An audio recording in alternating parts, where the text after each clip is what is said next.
안녕하세요. 본격 부동산 업계를 까발리는 유튜브 나쁜 부동산입니다.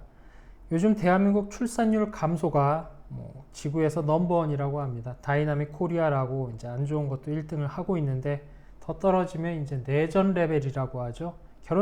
출산율이 떨어지는 이유는 결혼 정년기 인재분들이 결혼을 안 해서 그게 가장 크겠고요. 결혼을 안 하는 이유를 이제 설문을 해보면 집값이 비싸서 다들 이제 부동산 때문에 결혼을 못 하고 있습니다. 한마디로 이제 대한민국이 지금 부동산에 울고 웃고 우리네 삶의 가장 중요한 부분이 되고 있습니다. 잘하면 몇 년 연봉을 한 번에 벌고 잘못하면 평생 은행의 노예가 되는 게 바로 부동산 투자죠. 이렇게 중요한 인생에서 가장 중요한 개인이 살면서 구매하는 가장 비싼 것, 이것을 사면서 대부분의 분들이 이제 간과할 수 있는 부분, 이 부분을 말씀드리려고 이제 나쁜 부동산이라는 자극적인 이제 타이틀을 달고 유튜브를 시작합니다. 보통 이렇게 이야기하면 대부분의 분들은 이제 나쁜 부동산, 좋은 부동산 구별할 때 입지, 교통, 학군, 실거래 비율, 전세 매물 비율, 수익형이라면 배후 수요, 수익률 이런 것들을 떠올리실 텐데요. 이런 것들은 이미 다른 이제 훌륭하신 유튜버 분들이나 언론에서 많이들 다루고 있습니다. 대세 상승론자분도 계시고 하락론자분도 계시고 흡사 기획 부동산에서 튀어나오신 것 같은 강사 스타일의 분들도 계시죠. 저는 이제 겉으로 드러나는 이런 거시적인 요소들 말고 아파트든 오피스텔이든 빌라든 지산이든 사업 주체가 왜 저기에서 사업을 하는지, 왜 저렇게 영업하는지, 저 장소에 저런 영업 행태를 보였을 때 사업 주체는 얼마를 버는지, 영업하는 분들이 저런 행태를 보였을 때 과연 분양률, 영업률이죠. 얼마나 진행이 되고 있는지, 왜 모델하우스 상담사가 저런 말을 하는지, 그런 것들을 말씀을 드리려고 그래요. 그런 것들을 알아야 이제 아까 말씀드린 다른 분들이 많이 하는 그런 거시적인 부분도 물론 중요하지만 제가 이제 앞으로 말씀드린 그런 것들을 알아야 판단하시는데 도움이 될 거란 생각이 듭니다. 그래서 제가 이걸 시작하기 전에 유튜브에다가 제가 앞으로 할 컨텐츠 내용을 아주 견실하게 검색을 해봤어요. 해봤는데 하시는 분들이 이제껏 한 분도 안 계십니다. 그래서 계속 이제 광고하는 건 아니고요. 이제 계속 들으시면 그런 것들 판단하는데 도움이 될 거라는 확신이 들어요. 재미는 없을 겁니다. 그 화면도 없고 텍스트랑 말만 나오는 부분이기 때문에 재미는 없지만 도움이 될 거라는 생각이 들어요. 그래서 타이틀이 이제 이번 타이틀이 대세 상승 좋다 이거야. 그래서 어느 현장을 해야 하는데 이런 겁니다. 그러니까 대세 상승이래요. 부동산 투자를 하고 싶어요. 하고 싶은데 어디에다 해야 됩니까? 어디에? 서울만 해도 현장이 수십 개가 뭡니까? 100개, 200개가 넘어갈 텐데 그 중에서도 무슨 강남이다, 강북이다, 강동이다, 강서다 그렇게만 해도 몇십 개가 있어요. 그래서 뭘 해야 됩니까? 언론에서는 해라 아니면 다른 분들이 앞으로 대세 상승이니까 투자를 해야 한다, 아니면 대세 하락이니까 기다려야 된다, 다 좋다 이겁니다. 기다리라 그러는데도 집을 구매 꼭 해야 되는 분들도 있을 것이고요. 학군이라든가 직장 문제 때문에 하셔야 되는 분들이 있을 것이고, 상승이면 어디다 해야 됩니까? 그 현장을 고르는 법을 제가 이제 말씀을 드리려고 그래요. 그래서 부동산을 구매한다 그러면 두 가지가 있겠죠. 이제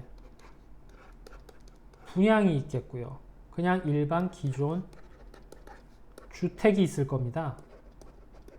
저는 일단 분양부터 말씀을 드리려고 해요. 나는 청약 안 받을 거야.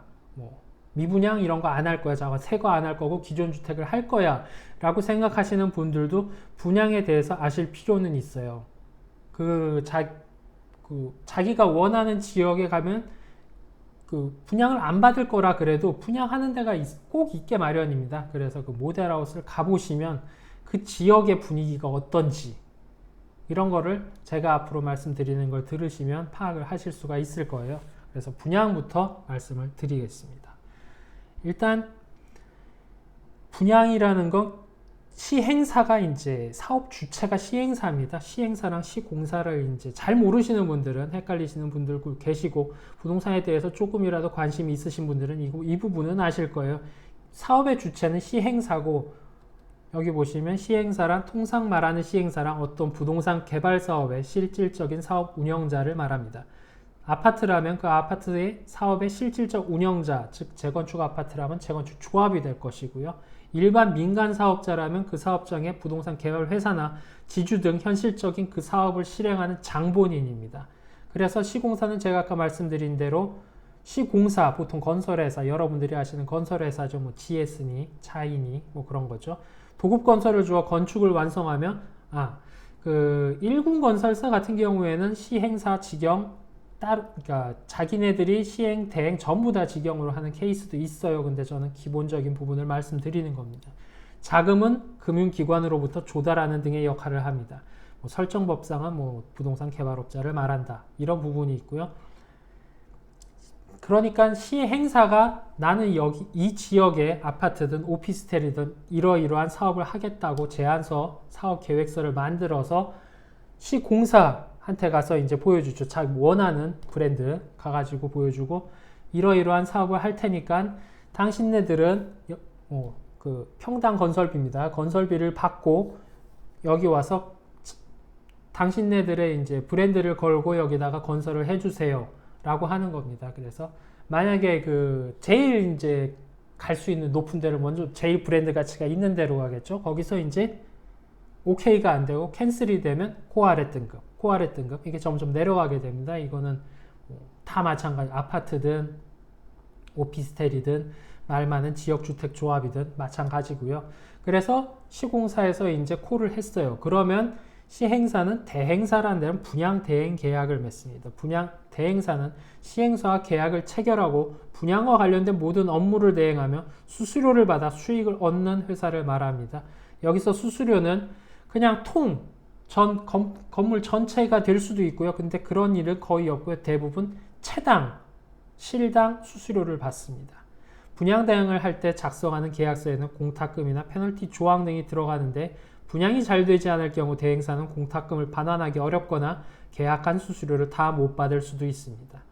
그러니까 시행사가 시공사랑 이제 계약이 되고 이러이러한 사업을 하겠다고 주변에 알리게 되면 대행사 여러 군데에서 경쟁 PT를 하게 되겠죠. 이 분양 대행을 저희한테 맡겨주세요 라고 하면 그 이제 뭐 대행 계약서에는 뭐 한 달 안에 끝내겠다 뭐 이런 말은 써 있지 않지만 뉘앙스가 최대한 빨리 자기네들이 이때까지 해왔던 포트폴리오 다 보여주면 어디에서 뭐 2달 만에 끝냈다, 어디에서 3달 만에 끝냈다, 완판을 했다, 완판 이런 걸 다 보여주면서 이제 어필을 하는 겁니다. 그럼 이제 시행사에서는 그게 다 좋은데 대신 뭐 공탁금이나 페널티 조항이 들어간 페널티라 그러면 이런 게 있어요. 뭐 분양률을 60% 달성하기 전까지는 분양 대행 수수료를 지급하지 않는다 이런 겁니다. 이거 되게 굉장히 중요한 내용인데 요 페널티 내용을 나중에 대행사에서 밑에 있는 영업 조직에도 똑같이 적용을 합니다. 그거 굉장히 중요한 내용인데 이건 나중에 오늘 말고 다음 뭐 언제가 될지 모르겠지만 다음 회차에서 자세하게 말씀을 드릴게요. 그래서 이런 거죠. 여기 이제 이거 보시면 이건 그 수익 분석이라 그래가지고요. 이 초창기에 수익 분석이 되어 있는 내용입니다. 그래서 여기 보시면 이쪽은 수익, 이쪽은 지출이 되겠죠.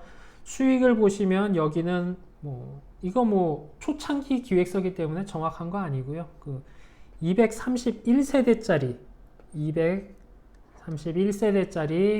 이제 평당가는 970만 원대 아파트가 되겠습니다. 그래서 총 수익은 보시면 알겠지만 대략 760억 정도가 되겠고요.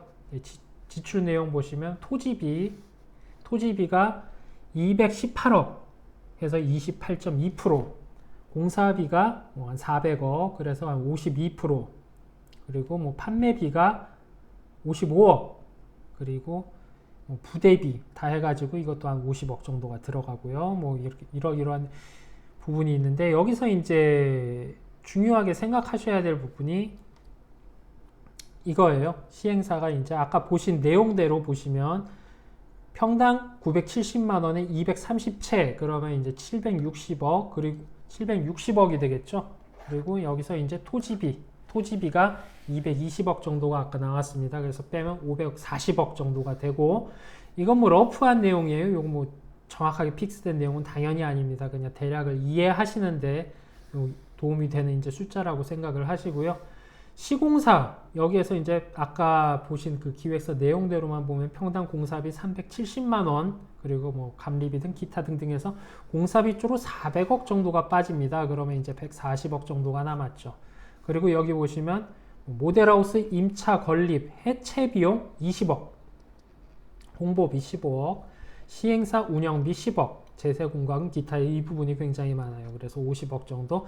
금융비는 뭐냐 하면은 아까 보신 이제 그 현장은 중도금 대출이 무이자입니다. 무이자였어요. 그래서 근데 은행이 이자를 안 받을 리는 당연히 없고요. 이제 시행사에서 이자 대납을 하는 겁니다. 그래서 무이자로 진행될 경우에 금융비가 38억.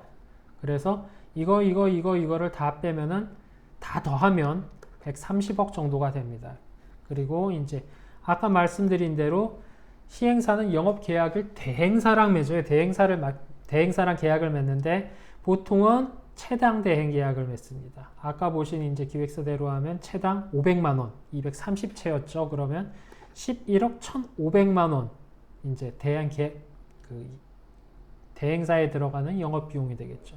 그럼 대행사는 두 가지 영업 행태가 있어요. 보시면 알겠지만 데스크 영업이라는 게 있고요. 조직 영업이라는 게 있습니다. 이거를 구별하셔야 돼요.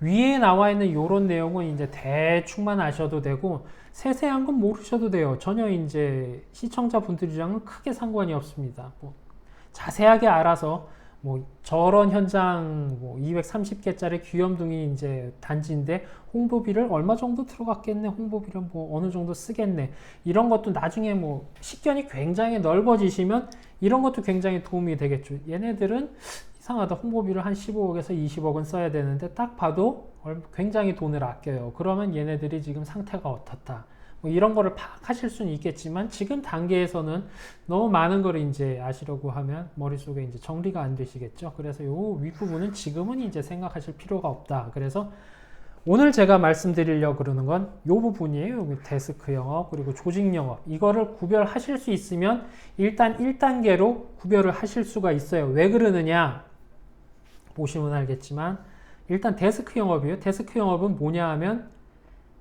여기는 밑에 있는 그 영업 직원들한테 그 임금을 1페이를 줍니다. 1페이 보통 16만 원에서 17만 원, 뭐 지방 같은 경우에는 14만 원에서 뭐 한 15만 원 비슷비슷해요. 그리고 이제 만약에 230개짜리 이제 물건이다. 그러면 이제 보통 상담사는 10명을 투입을 합니다. 10명. 그리고 뭐 다들 우리는 한방 현장이에요. 뭐 2달 안에 끝나요. 오늘 계약 안 하면 호수가 없습니다. 그런 말은 다들 하지만 6개월 안에 끝나도 굉장히 잘 끝난 현장입니다. 뭐 2-3달 안에 끝나는 데도 있겠지만 그래서 6개월 정도 잡아요. 6개월에서 보통 계획을 할 때 1년을 잡습니다.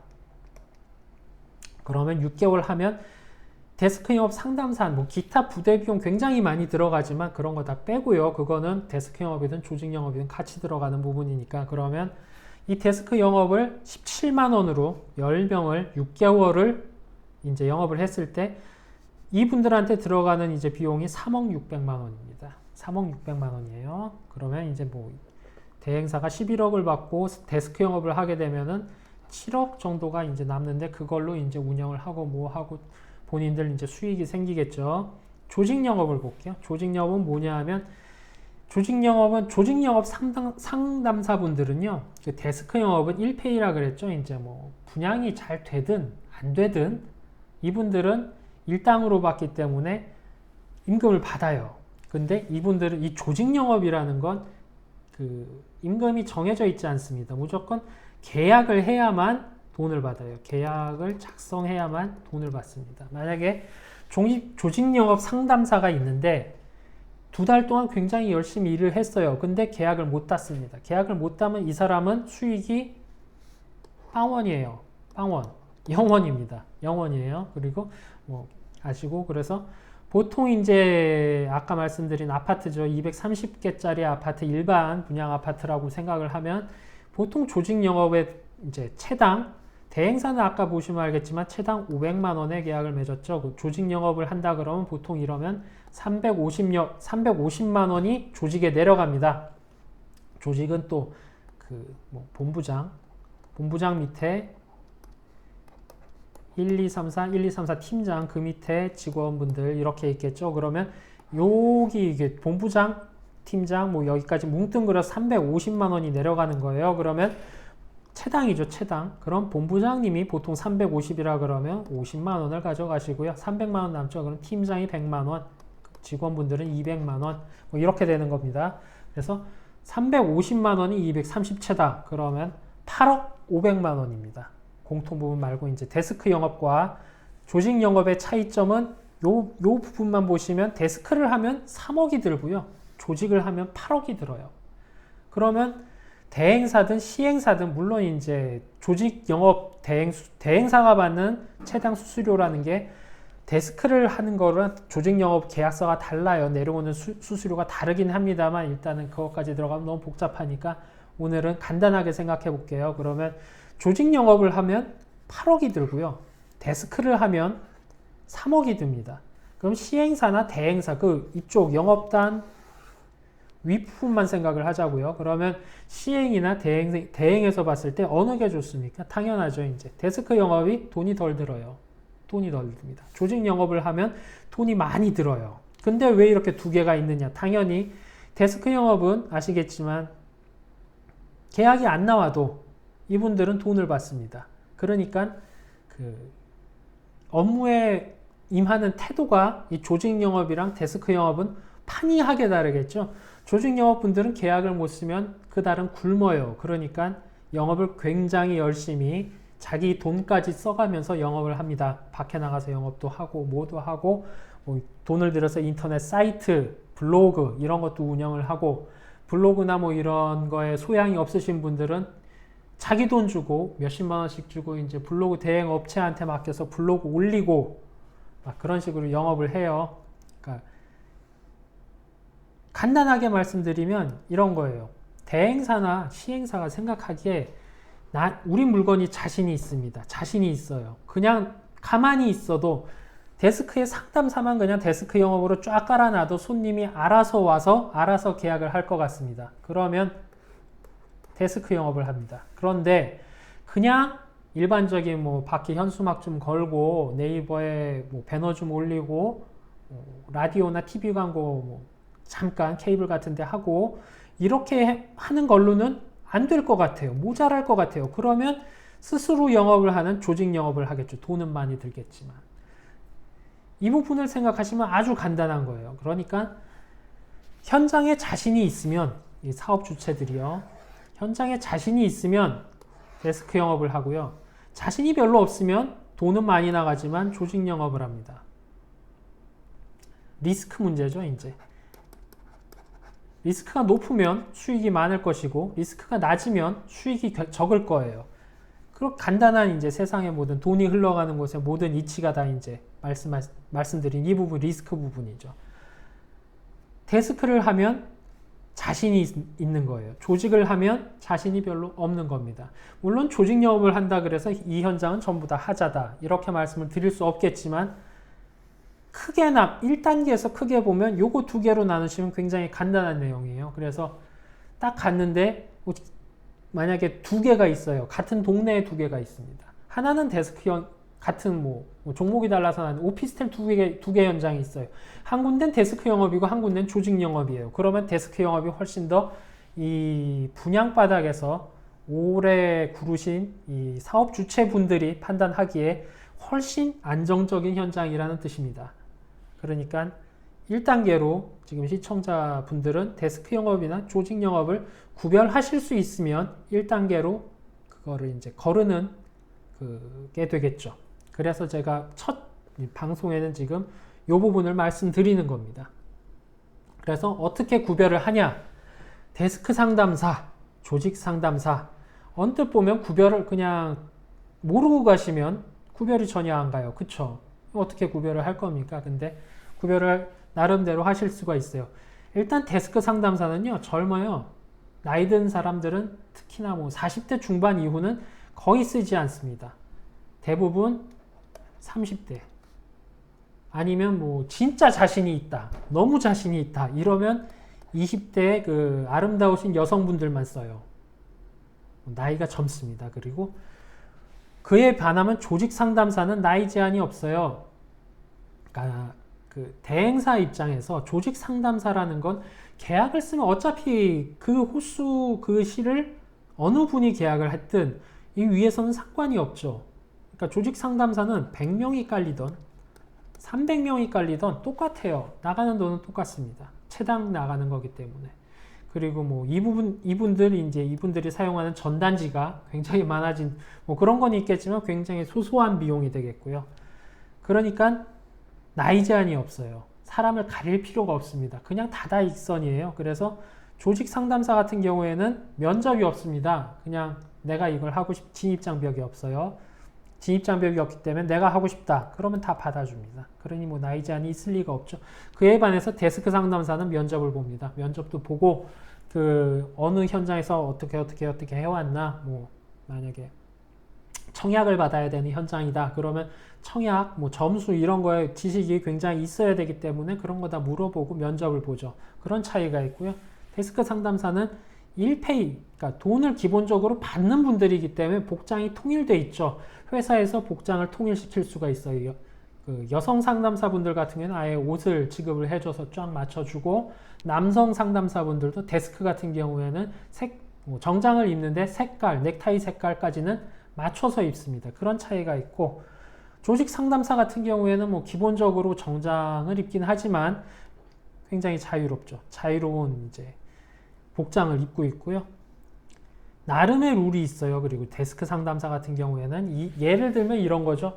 데스크 상담사 같은 경우에는 프리미엄에 대해서 구체적인 액수를 절대 말하지 않습니다. 뭐 이 현장 하시면 2달 있다가 3,000 버세요. 이런 말을 절대로 안 합니다. 하지 말라 그래요. 회사에서 굉장히 엄격하게 단속을 합니다. 물론 하는 분들도 계시죠. 그것까지 뭐 막을 수는 없지만 기본적으로 이런 내용 못해요. 근데 이쪽은 이런 내용의 제재가 거의 없습니다. 뭐 근로서약서라는 걸 써서 뭐 프리미엄에 대한 내용은 뭐 고객에게 브리핑하면 안 된다라고 써 있는데 뭐 거의 구속력이 없죠. 그래서 가셨는데 프리미엄에 대해서 은근슬쩍 아니면 대놓고 이야기를 한다. 아니면 뭐 나중에 뭐 전세를 맞춰주겠다. 내지는 뭐 임대를 맞춰주겠다. 뭐 아니면은 뭐 역프리미엄을 제시한다던가 이런 거 있으면 전부 다 조직입니다. 데스크 상담사는 방금 말씀드린 이런 내용을 할 필요가 전혀 없어요. 물론 이분들도 영업이 잘 되면 좋아요. 그 완판하면 완판 인센티브를 적지 않은 금액을 받습니다. 받긴 하는데 죄송합니다. 완판 인센티브를 받긴 하는데 뭐 이걸 안 받더라도 기본적으로 1페이를 받기 때문에 무리하지 않아요. 그리고 제일 중요한 부분이 이 부분이죠. 이제 조직 상담사 같은 경우에는 지명이 뭐냐 하면 그 길 가다가 현수막을 보시고 관심이 생겨서 거기 나와 있는 전화번호로 전화를 하셨습니다. 그러면 이제 뭐 평당가가 얼마인가, 어디인가, 뭐 건설사는 어딘가 이런 기본적인 대화를 한 다음에 이제 뭐 알겠습니다. 다음에 가볼게요. 라고 했을 때 데스크 상담사는 네 알겠습니다. 오세요. 라고 하고 끊습니다. 근데 조직 상담사는 제가 아까 말씀드린 대로 이분들은 계약을 못 쓰면 수익이 빵원이에요. 빵원입니다. 근데 누구 계약인지 이게 이제 저분들 안쪽에서 이제 그게 뭐냐 하면 어떻게 구별하는가 하면 고객분이 모델하우스 입장해서 방금 그 통화했던 이 사람을 찾아야 됩니다. 뭐 예를 들면 뭐 누구 부장님, 대부분 부장 아니면 실장 타이틀을 쓰기 때문에 누구 실장님을 찾아야 돼요. 그래야 아까 그 현수막 보고 전화를 들어서 같이 상담했던 사람의 손님이 되는 겁니다. 그리고 계약을 쓰면 이 사람 계약이 되는 거예요. 이게 아니고 입구에서 이걸 찾지 않고 그냥 입장을 하시면 워킹이라 그래가지고요. 그 안에서 이제 순서대로 그냥 손님을 받습니다. 운이죠. 운이에요. 워킹으로 만약에 계약이 나왔어요. 그러면 그 담당자는 그냥 로또가 터진 겁니다. 그쵸? 아까 말씀드린 대로 200에서 그 수수료가 뭐 1000만 원이 넘는 현장도 있기 때문에 워킹으로 계약이 나오면 로또예요. 그래서 워킹은 이제 빼고 지명을 그래서 목숨을 겁니다. 열심히 밖에 현수막도 치고 전단지도 붙이고 인터넷 블로그도 해서 콜이라 그럽니다. 이제 고객이 자기 번호를 전화를 하면 콜을 받아서 잘 이야기를 해서 그분이 모델하우스까지 찾아왔는데 지명을 안 하고 와서 워킹이 돼서 다른 사람이, 엄한 사람이 담당자가 돼서 계약이 나오면 이제 굉장히, 그쵸? 그렇겠죠. 민망한 일이 되겠죠. 그래서 지명에 목숨을 걸어요. 꼭 자기를 찾아달라고 합니다. 자기 이름을 말하면서 뭐 홍길동 부장입니다. 저를 꼭 찾아주셔야 돼요. 그런데 고객 입장에서는 꼭 그분을 찾을 필요는 없어요. 그쵸? 해주면 좋은 거고 안 해도 내가 뭐 손해가 없으니까. 그래서 이 사람들이 항상 하는 얘기가 뭐냐? 나를 찾게 하기 위해서 메리트를 제시를 합니다. 뭐 로얄 호수만 취급하는 뭐 총괄 뭐 시행 직계팀이다. 내지는 뭐 자기네 팀이 팀 단위로 미리 잡아놓은 호수가 있다. 물론 로얄 호수라고 이야기를 하겠죠. 아니면 뭐 여러 가지 뭐 다른 뭐 은근슬쩍 리베이트를 뭐 이야기를 한다든가 해서 지명의 목숨을 걸어요. 당연하죠. 이분들 입장에선. 그래서 제가 방금 말씀드린 내용으로만 간단하게 데스크 조직만 구별을 하셔도 이 현장이 이제 상대적으로 안정적인 현장인지 아니면 약간 좀 리스크가 있고 리스크 있는 대신에 사업 수익, 뭐 영업 수익이 큰 현장인지 구별을 하실 수가 있습니다. 그래서 뭐 오늘은 너무 길게 장황하게 이야기하면 이제 지루하시니까 이 정도만 말씀을 드리고요. 앞으로 뭐 이제 분양의 1단계 방금 제가 말씀드린 거예요. 뭐 다음부터는 모델하우스의 뭐 동선이나 아니면 이 사람들이 쓰는 내용, 계약서에 들어가는 내용, 뭐 보장, 뭐 여러 가지 그 사람들이 막 계약을 하기 위해서 이렇게 말해주는 그런 거, 어떤 이제 파탄이 있고 그 속에 어떤 숨은 뜻이 있는지 그런 거 말씀드리려고 합니다. 그래서 일단 처음에는 크게 보면 분양부터 나가고 그 다음에는 일반 분양이 아닌 기존 물건, 그 다음에는 뭐 종목별로 예를 들면 이런 거죠. 주식하시는 애널리스트 분들이랑 대충 이야기를 하면 꼭 그러잖아요. 거시적인 것만 이야기하고 종목 이야기는 잘 하지 않아요. 당연합니다. 그런데 그분들이랑 뭐 친한 애널 분들이 계시면 가서 뭐 이렇게 술 한잔 하면서 이야기하면 거시적인 얘기, 뭐 금리가 어떻고 미국이 어떻고 전 세계가 어떻고 이런 거 뭐 1분 5분밖에 이야기 안 해요. 종목 얘기만 하죠. 거시적인 것도 중요하지만 사실은 제일 중요한 건 종목입니다. 제가 그래서 아까 초입부에도 말씀을 드렸지만 거시적인 부분도 중요하지만 종목, 그러니까 부동산 같은 경우에 현장이 되겠죠. 현장을 고르시는 방법을 앞으로 쭉 말씀을 드리려고 합니다. 그래서 오늘은 마치고요. 다음에 뵙겠습니다.